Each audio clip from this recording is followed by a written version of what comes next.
மார்க்கெட்லயே premium quality அதுவும் affordable பிரைஸ்ல உங்க டாய்லெட்டை சுத்தம் பண்ண ஒரே choice bison toilet cleaner just 79 ரூபாய் மட்டுமே. டாடா ஹேரியர், டாடா சஃபாரி இப்பொழுது பெட்ரோல் இன்ஜினோடு, ஹைப்பீரியான் கேசலின் டைரக்ட் இன்ஜெக்ஷன் இன்ஜினோடு இந்த ரெண்டுமே வந்திருக்கு. இன்ஃபேக்ட் இந்த டாடா ஹேரியர் 2019ஆம் ஆண்டுல இருந்து இருக்கு. ஆனால் டீசல் இன்ஜின் தான் இருக்கு. அதே போலதான் இது 2021ஆம் ஆண்டு மீண்டும் சஃபாரி வந்தது. ஸோ இதுலயும் டீசல் இன்ஜின் மட்டும்தான் இருக்கு. ஆனால் பெட்ரோல் இன்ஜின் வேணும், ஏன்னா அதான் கொஞ்சம் ரிஃபைண்டா இருக்கும், ஈஸியா டிரைவ் பண்ண முடியும். அதனால பெட்ரோல் இன்ஜின் கொடுங்களேன் அப்படின்ட்டு ஒரு கோரிக்கை நீண்ட நாளாவே இருந்தது. ஈவன் காம்படிட்டர்ஸ் கிட்ட எல்லாம் கூட ஆக்சுவலா பெட்ரோல் இன்ஜின் வெர்ஷன் இருக்கு. ஸோ அதனால டாடா இப்போ ஒரு புதிய ஹைப்பீரியான் என்ற பேர்ல ஒரு புதிய ஒரு இன்ஜினோட இந்த டாடா ஹேரியரையும் டாடா சஃபாரியும் களமிறக்கி இருக்காங்க. இன்ஃபேக்ட் சில நாட்களுக்கு முன்பு அறிமுகமான டாடா சியாராவிலையும் இதே 1.5 லிட்டர் கொண்ட இந்த ஹைப்பீரியான் இன்ஜினோடு டாடா சியாராவை களமிறக்கினாங்க. அதுக்கான ரிவ்யூ நீங்களே பார்த்துருப்பீங்க. ஸோ அந்த இன்ஜின் ரொம்ப பவர்ஃபுல்லாகவும் இருக்கு, ரொம்ப சைலண்டாகவும் இருக்கு, அதே சமயத்தில் ஈஸியாகவும் இருக்கு. இந்த நல்ல ரிவ்யூஸ் எல்லாம் வந்தது. ஸோ அதே இன்ஜின் தான் இந்த டாடா ஹேரியர்லையும் இந்த டாடா சஃபாரிலையும் இருக்கு. ஆனால் ஒரு வித்தியாசம் இருக்கு. என்னன்னு கேட்டீங்கன்னா, சியாரா விட இந்த ஹேரியர் என்பது எடை அதிகம் கொண்ட கார். ஹேரியரும் சஃபாரி என்பது மேலும் அதிக எடை கொண்ட கார். அதனால இந்த இன்ஜின் எப்படி டியூன் பண்ணிருக்காங்கன்னு கேட்டீங்கன்னா, டாடா சியாரா என்பது 255 நியூட்டன் மீட்டர் அளவுக்கு டார்க்கை வெளிப்படுத்துச்சுன்னா, இது இரண்டுமே 280 நியூட்டன் மீட்டர் அளவுக்கு டார்க்கை வெளிப்படுத்துது. ஸோ அந்த அளவில் தான் டியூன் பண்ணியிருக்காங்க. ஸோ இதுதான் இந்த ஹைப்பீரியான். இந்த 1.5 லிட்டர் 4 சிலிண்டர்கள் கொண்ட 1.5 லிட்டர் சக்தி கொண்ட இன்ஜின் இது வெளிப்படுத்தக்கூடிய சக்தி என்பது 168 ஹெச்பி அளவுக்கு சக்தியையும் 280 நியூட்டன் மீட்டர் அளவுக்கு டார்க்கையும் வெளிப்படுத்துது. ஸோ அதே சக்தி தான், அதே இன்ஜின் தான் இந்த டாடா சஃபாரிலையும் இருக்கு. ஆனால் ஒரு சின்ன வித்தியாசம் என்னன்னு கேட்டீங்கன்னா, டாடா ஹேரியரை விட டாடா சஃபாரி என்பது சற்றே எடை கூடுதலான வண்டி. காரணம், இதில் இருக்கக்கூடியது 7 இருக்கைகள், அதில் இருக்கக்கூடியது 5 இருக்கைகள். 360 டிகிரி கேமரா இருக்கு இல்லையா? ஸோ இந்த கேமராவில் ஏதாவது தூசுப்பட்டதுன்னா ஆக்சுவலாக காட்சிகள் தெளிவாக தெரியாது திரையில. இங்கே ஒரு சின்ன வாஷர் கொடுத்துருக்காங்க பாருங்க. ஸோ இங்க தண்ணி பீச்சு அடிச்சதுன்னா இங்க இருக்கக்கூடிய கேமரா இருக்குல்ல, இது இங்க வாஷ் ஆயிடும். இருக்கக்கூடிய கேமராவுக்கும் இந்த இடத்துல பாத்தீங்கன்னா இந்த இடத்துல ஒரு தண்ணியை பீச்சு அடிக்கக்கூடிய ஒரு மெக்கானிசம் கொடுத்துருக்காங்க. ஸோ இங்க இருக்கக்கூடிய கேமரால தூசப்படாம இருக்கும். இந்த டேஷ் கேம் இருக்கு இல்லையா? ஓகே, இந்த டேஷ் கேம்ல இருக்கக்கூடிய இந்த காட்சிகள் எங்க பதிவாகுது அப்படின்னு கேட்டீங்கன்னா, நம்ம காருக்குள்ள இருக்கக்கூடிய இந்த ஐஆர்விஎம் இருக்குல்ல, ஸோ அங்க பாத்தீங்கன்னா அந்த ஐஆர்விஎம்ல பதிவாகுது. ஸோ இது ஆக்சுவலா காரை ரிவர்ஸ் எடுக்கும் மட்டும் கிடையாது. ஆக்சுவலாக ஏதாவது ஒரு பெரிய ஆக்சிடென்ட்டோ எதாவது நடந்துன்னா கூட அது நமக்கு இதில் பதிவாகக்கூடிய காட்சிகள் உதவியாக இருக்கும். ஸோ அப்படியே நான் பின்னாடி வந்தோம்னா ஆக்சுவலாக இதில் எந்த விதமான மாற்றமும் இல்லை. ஏற்கனவே டீசல் ஹேரியரில் என்னென்ன மாதிரியான அம்சங்கள் இருந்ததோ அதே அம்சங்கள் இங்கேயே இருக்கிறத நான் பார்க்க முடியுது. அதே ஆக்சுவல் ஸ்பாய்லர் தான், அதே ஸ்டாப் லைட் தான், ஏறக்குறை எல்லாமே அதே தான் இருக்குது. ஸோ இந்த டாடா ஹேரியருடைய இன்னொரு ஹைலைட் என்னன்னு கேட்டிங்கன்னா, ஏற்கனவே இருந்த ஹைலைட் தான். It's a gesture controlled power tailgate இது. ஸோ கீ கையில் இருந்தால் போதும், இது தானாகவே திறக்கும். ஏன்னு கேட்டிங்கன்னா, ஆக்சுவலாக சில சமயங்களில் 2 கையில் 2 பையோட வரும்போது இது எப்படி ஆக்சுவலாக திறக்கிறது அப்படின்ட்டு சில பேர் திணறிடுவாங்க. ஸோ அவங்களுக்காக தான் இப்படி ஒரு விஷயத்த கொடுத்துருக்காங்க. இங்கே பார்த்தீங்கன்னா இங்கே நல்ல இடம் இருக்குது. என்னுடைய கெப்பாசிட்டி என்பது பார்த்தீங்கன்னா 445 லிட்டர் இது. ஸோ இங்கே நிறைய பெட்டிப்படைகள் எடுக்க முடியும். இது போதாது அப்படின்னு நம்ம சொன்னோம்னு வச்சுங்களேன், இந்த 2வது வரிசைகள் சீட்டு இருக்கு இல்லையா, அது நம்ம 60-40 இந்த மாதிரி நம்ம மடக்கி கொள்ள முடியும். அப்படி மடக்கிட்டோம்னு வச்சுங்களேன், இதனுடைய கொள்ளளவு என்பது ஒரு 800 லிட்டருக்கு மேலே அதிகமாகிடும். ஆக்சுவலாக இந்த வெண்மை நிறமும் இந்த ஆக்சுவலாக ப்ரௌன் நிறமும் சேர்ந்து இங்கே ஆக்சுவலாக நல்லா விளையாடுது. ஏற்கனவே இருந்தக்கூடிய ஹேரில் இருந்த அதே ஒரு விளையாட்டு தான் இது, அதே டிசைன் தான் இது. பட் இருந்தாலும் இது ரொம்ப அழகாக இருக்குது, பொருத்தமாகவும் இருக்குது. அடுத்ததாக இந்த 14.5 இன்ச் கொண்ட இந்த தொடுதிரைக்கு பின்னாடி கீழாக ஆக்சுவலாக இங்கே ஒரு திரை இருக்குது. இது ஃபிஜிட்டல். இது ஆக்சுவலாக ஏற்கனவே இருக்கக்கூடியதான். ஃபிசிக்கல் பட்டன்ஸும் இருக்குது, டச் பட்டன்ஸும் இருக்குது. இது ஏசி மாதிரியான விஷயங்களை கண்ட்ரோல் பண்ணுறதுக்கான விசைகள் இங்கே இருக்கிறத நம்ம பார்க்க முடியுது. அதற்கு கீழாக இங்கே நம்மளுடைய சி டைப் சார்ஜர், அதாவது ஃபாஸ்ட் சார்ஜர், இது 65 வாட் கொண்ட சார்ஜர் இங்கே இருக்குது. அதே மாதிரி இங்கே யூஎஸ்பி போர்ட் ஒன்று கொடுத்துருக்காங்க. அதே போலவே இங்கே ஒரு ஒயர்லெஸ் சார்ஜருக்கான ப்ரொவிஷனும் இருக்குது. அது மட்டும் கிடையாது, ஒயர்லெஸ்ஸாகவே நம்மளுடைய ஃபோனை இதோட இணைப்பதற்கு ஆப்பிள் கார்ப்ளே, ஆண்ட்ராய்டு ஆட்டோ போன்ற வசதிகளும் இந்த காரில் இருக்குது. இந்த இருக்கக்கூடிய இது இ ஷிஃப்டர். இது ஏற்கனவே நம்ம சொன்னதை போல இது ஆட்டோமேட்டிக் கார் என்பதால இயங்கக்கூடியது என்பது ஒரு 6 ஸ்பீட் டிரான்ஸ்மிஷன் ஐசின், அதாவது ஜப்பான் நாட்டை சேர்ந்த ஐசின் டிரான்ஸ்மிஷன் கியர் தான் கியர் பாக்ஸ் தான் இதில் பொருத்தப்பட்டு இருக்கிறது. ஸோ அதற்கான கியர் நாம இது இ ஷிஃப்ட் என்ற பேரில் அவங்க குறிப்பிட்டது இங்கே நம்ம பார்க்குறோம். இது இயக்குவதற்கு எந்த அளவுக்கு அதிகமாக இருக்குன்றதை, ஸ்லோவமாக இருக்குன்றதை நம்ம ஓட்டும் போது நம்ம பார்க்கலாம். அதே போலவே இங்கே ஒரு electronic parking brake with auto hold facility இங்கே இருக்கிறத நம்ம பார்க்குறோம். இங்கே இருக்கக்கூடிய இன்னொரு வசதி என்னன்னு கேட்டிங்கன்னா, இங்கே இருக்கக்கூடிய ஹேண்ட் ரெஸ்ட். இந்த ஹேண்ட் ரெஸ்ட் என்பது இந்த ஸ்லைடிங் ஃபெசிலிட்டி இதில் இருக்குது. இதன் கீழாக ஒரு சின்ன வந்து ஒரு ஸ்டோரேஜ் ஸ்பேஸும் கொடுத்துருக்காங்க. ஸ்டோரேஜ் ஸ்பேஸ் மட்டும் கிடையாது, இங்கே ஆக்சுவலாக வந்து ஒரு 12 வோல்ட்டுக்கான ஒரு பவர் அவுட்புட் இருக்கிறது நம்ம பார்க்க முடியுது. இந்த இடத்துல வந்து 2 கப் ஹோல்டருக்கான வசதியும் இங்கே கொடுத்துருக்காங்க. டாடா ஹேரியருடைய சீட்டு வந்து ஏற்கனவே இருந்த சீட்டு தான். இது வென்டிலேட்டட் சீட். இது டிரைவர் சீட் என்பது 6 வகையில் வந்து இது அட்ஜஸ்ட் பண்ண முடியும். இட்ஸ் அ பவர்ட் சீட்டு தான் இது.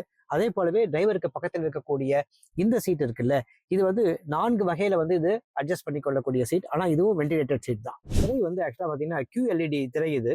ஸோ அதனால தான் வந்து காட்சிகள் வந்து ரொம்ப தெளிவாகவும் அழகாகவும் தெரியுது நான் பார்க்குறோம். இந்த 360 டிகிரி கேமரா, இந்த காரினுடைய 4 ப்ரோப் இருக்கக்கூடிய கேமரா இருக்குல்ல, அது வந்து ரொம்ப தெளிவாக தெரியறத பார்க்க முடிகிறது.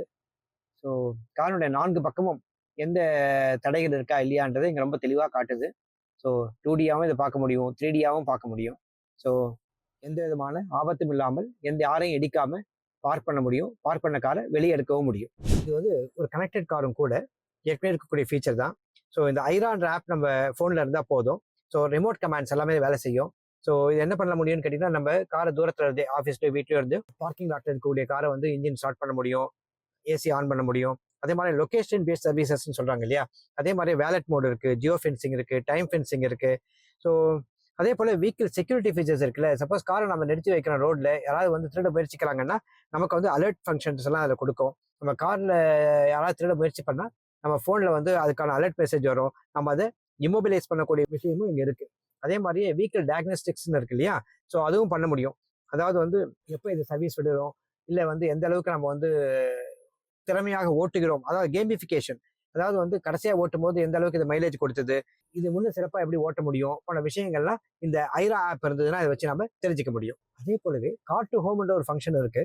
அதன்படி வீட்டில் இருக்கக்கூடிய ஒரு லைட்டோ இல்லை ஃபேனோ இல்லை ஏசியோ எதுவாக இருந்தாலும் சரி, அது வந்து இன்டர்நெட் எனேபிள்டு இருக்கும் பட்சத்தில் இதோட நம்ம ஒரே கனெக்ஷன்ல நாம இது இணைக்கப்பட்டு இருக்கும்பொழுது நம்ம கார்ல இருந்தபடியே வீட்டில் இருக்கக்கூடிய ஏசியோ இல்லை ஃபேனோ இல்லை லைட்டையோ ஆன் பண்ணவோ ஆஃப் பண்ணவோ முடியும். சேஃப்டின்னு பார்க்கும்போது இது குளோபல் என்கேப் பார்த்தாலும் சரி, பாரத் என்கேப் பார்த்தாலும் சரி, ரெண்டுத்துலையுமே பாதுகாப்புக்காக 5 நட்சத்திரங்கள் வாங்கிய கார் இது. ஸோ அதனால பாதுகாப்பான கார். 7 காற்றுப்பைகள் இருக்கு, அடாஸ் லெவல் 2 இருக்கு. ஸோ இப்படி சொல்லிட்டே போகலாம். இதுல ஆக்சுவலாக வந்து சன்ரூஃப், பனாரமிக் சன்ரூஃப் இருக்கு. It's a voice assistant. Hi Tata, open the sunroof. Say a command. Open the sunroof. Sure, opening.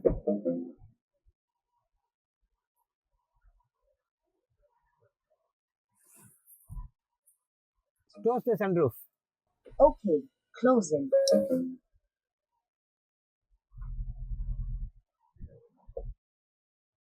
அதே போலவே இதுல பாத்தீங்கன்னா 64 விதமான வண்ணங்களை கொடுக்கக்கூடிய ஆம்பியன்ட் லைட்டிங் இருக்கு. அது இரவு நேரங்களில் அது வந்து மிகச்சிறப்பாக வேலை செய்யும். இந்த பின் சீட்ல நமக்கு பிடித்த அம்சம் என்னன்னு கேட்டீங்கன்னா, இந்த சன் பிளைண்ட்ஸ் தான். அது மட்டும் கிடையாது, இங்க இருக்கக்கூடிய ஹெட் ரெஸ்ட் இருக்குல்ல, அதுவும் வந்து ஒரு ஒரு விங் அப்படின்னு சொல்லுவாங்கல்ல, அது போல ஒரு ஷேப்ல ரொம்ப சௌகரியமா இருக்கிறத நம்ம இங்க பார்க்க முடியுது. ஸோ வழக்கம் போலவே இங்க இருக்கக்கூடிய வசதிகள்னு பாத்தீங்கன்னா, நல்ல கை கால் நீட்டி உட்கார முடியுது. இந்த பி பில்லர்லயே வந்து ஒரு ஏசி வெண்ட் கொடுத்திருக்காங்க. ஸோ இங்க கை வைப்பதற்கான இடமும் இருக்கு. இங்க இருக்கக்கூடிய இந்த வண்ணங்களும் ரொம்ப ஏஸ்தட்டிக்கா இருக்கிறத பார்க்க முடியுது. இங்க JBL ஸ்பீக்கர் இருக்கிறதுக்கான அந்த அடையாளமும் இங்க நம்ம பார்க்க முடியுது.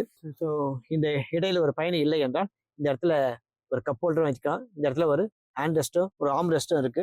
ஆனா இந்த டனல் மட்டும் ரொம்ப பெரிதாகவே இருக்கிறது. ஸோ பெரிதாக இருந்தாலும் பின்வரிசை பயணிகளுடைய உதவிக்காக இங்க 2 விதமான ஃபாஸ்ட் சார்ஜர் இருக்கு. 65 வாட்ஸ் கொண்ட 2 ஃபாஸ்ட் சார்ஜர்ஸ் கொடுத்திருக்காங்க. இப்போ ஹேரியர் EV இருக்குல்ல, அதுல இருக்க மாதிரியே இங்க IRVM இருக்கிறது நான் பாக்குறோம். இது சாதாரணமான IRVM கிடையாது. இதை வந்து EIRVM அப்படின்னு கூட சொல்றாங்க. காரணம் என்னன்னு கேட்டீங்கன்னா, இதுல பல வசதிகள் இருக்கு. இப்போ பின்னாடி இருக்கக்கூடிய காட்சிகளை மட்டுமே இந்த IRVM இன்டர்னல் ரியர்வியூ மிரர் நமக்கு இங்க காட்சிப்படுத்தல.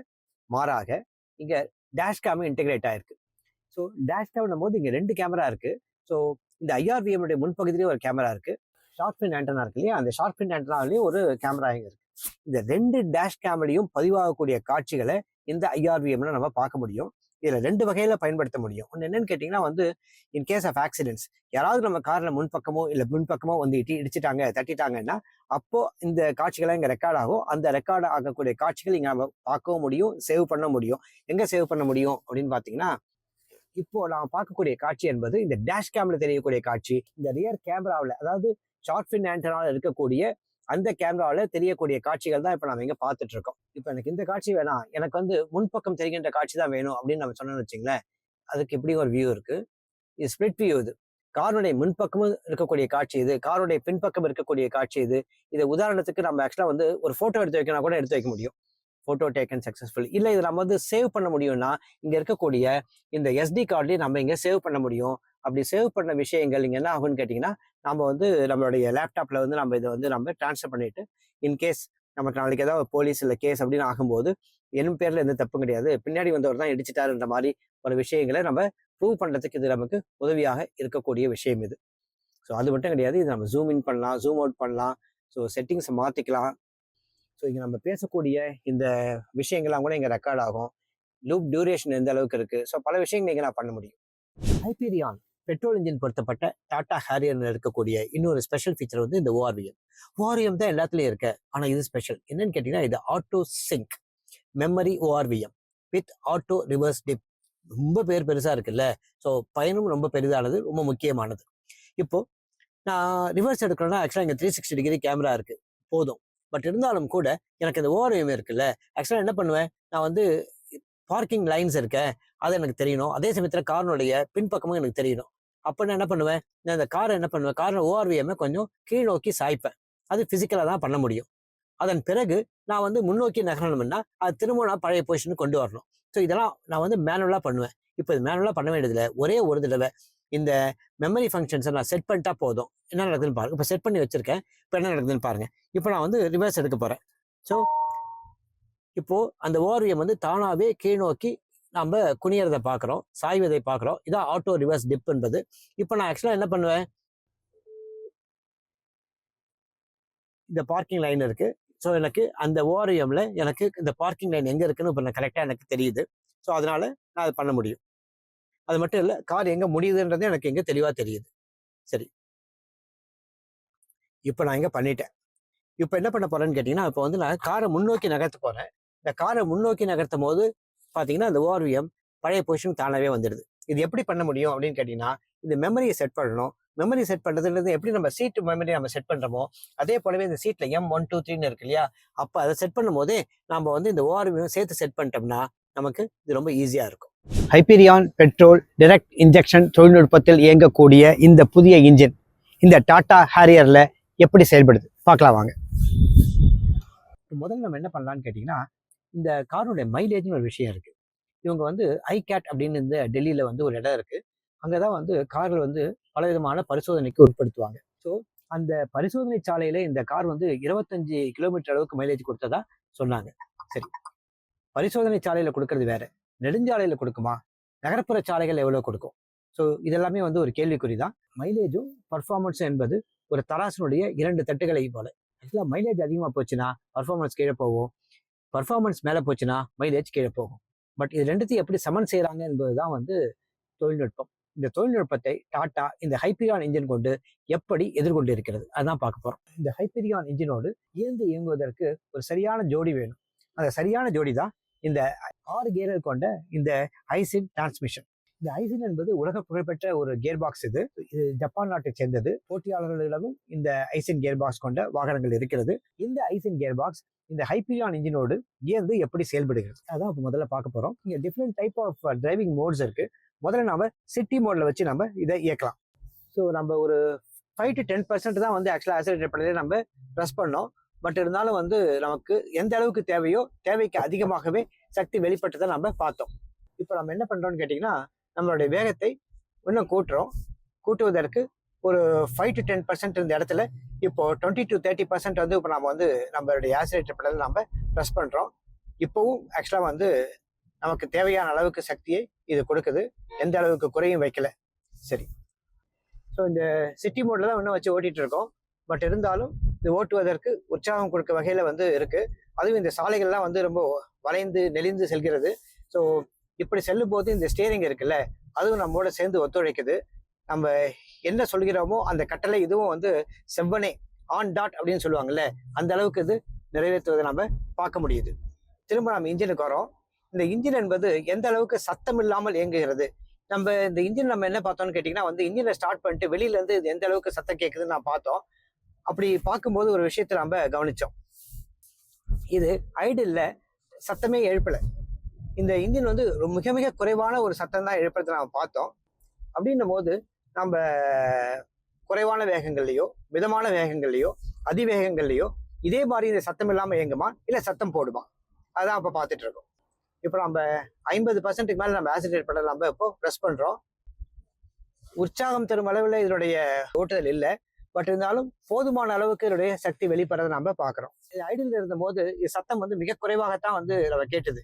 ஆனால் இப்போ பார்த்தீங்கன்னா வந்து சத்தம் வந்து கொஞ்சம் கேபினுக்குள்ளே வரதை நம்மளால் கேட்க முடிகிறது. ஒரே அடியாக இன்ஸ்டண்ட்டாக நமக்கு பவர் வேணும் அப்படின்னு சொல்லிட்டு ஒரு ஆக்சிலேட்டர் நம்ம வந்து ஒரு 70 to 75% ஒரே அடியாக நம்ம அழுத்தினோம்னா சத்தம், இன்ஜின் சத்தம் நம்மளால உணர முடியுது, கேட்க முடியுது. ஆனால் மிதமாகத்தான் இருக்கு, ரொம்ப அதிகமாக வரல.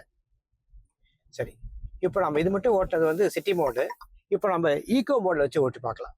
ஏன்னா அந்த ஈகோ மோட்ல தான் டாடா மோட்டர்ஸ் என்ன சொன்னாங்கன்னா, இந்த ஐகேட்ல ஓட்டும் போது அவங்களுக்கு வந்து 25 கிலோமீட்டர் அளவுக்கு மைலேஜ் கிடைச்சதா சொன்னாங்க. இதில் இப்போ ஈகோ மோட்ல தான் வச்சு ஓட்டிட்டு இருக்கோம். இதில் ஆச்சரியம் என்னன்னு கேட்டிங்கன்னா, இந்த சிட்டி மோடுக்கும் ஈகோ மோடுக்கும் ஒரு பெரிய வித்தியாசம், அதாவது குறிப்பிடத்தகுந்த அளவுக்கு ஒரு பர்ஃபார்மன்ஸில் ட்ராப் இருக்க மாதிரி நம்மளால உணர முடியல. சரி, இவ்வளோ தூரம் பண்ணியாச்சு. இப்போ ஸ்போர்ட்ஸ் மோடையும் பார்த்துடலாம். அதே சமயத்தில் 50% அளவுக்கு நம்ம வந்து ப்ரெஸ் பண்ணோம், துள்ளி குதிக்குது. இது ஓட்டுவதற்கு மிக மிக உற்சாகம் தகுந்த ஒரு காராக இருக்கிறது நாம் இங்கே கவனிக்கிறோம். டிரைவிங் மோட்ஸ் மட்டும் இல்லை, டெரைன் மோட்ஸும் இருக்குது. இந்த டெரைன் மோடில் வச்சு ஓட்டும்போது ஆக்சுவலாக வெட் சர்ஃபேஸில் எப்படி ஓட்ட முடியும், ரஃப் சர்ஃபேஸில் எப்படி ஓட்ட முடியுமோ அதுக்கு தகுந்த மாதிரி இந்த கார் தன்னுடைய ஓட்டுதல் திறமையை மாற்றிக்கொள்கிறது. இந்த 1.5 லிட்டர் ஹைப்பீரியான் இன்ஜின் பொருத்தப்பட்டு இருக்கின்ற இந்த டாடா சஃபாரி தான் ஓட்ட போகிறோம். இதே இன்ஜின் தான் ஹேரியரில் இருந்தது. இந்த டாடா ஹேரியருக்கும் டாடா சஃபாரிக்கும் இருக்கக்கூடிய முக்கியமான வித்தியாசம் அப்படின்னு நான் பார்த்தேன்னு வச்சுக்கேன். உங்களின் டெய்லி கிளீனிங் ப்ராசஸ ஈஸியாவும் ஃப்ரெஷ்ஷாவும் மாற்ற பெஸ்ட் சாய்ஸ் 50 ஆண்டு கால அனுபவம் பெற்ற bison toilet cleaner. Budget friendly, அதே சமயம் பிரீமியம் குவாலிட்டி என டபுள் சேலஞ்ச். மேலும் விவரங்களுக்கு 9514 333 999.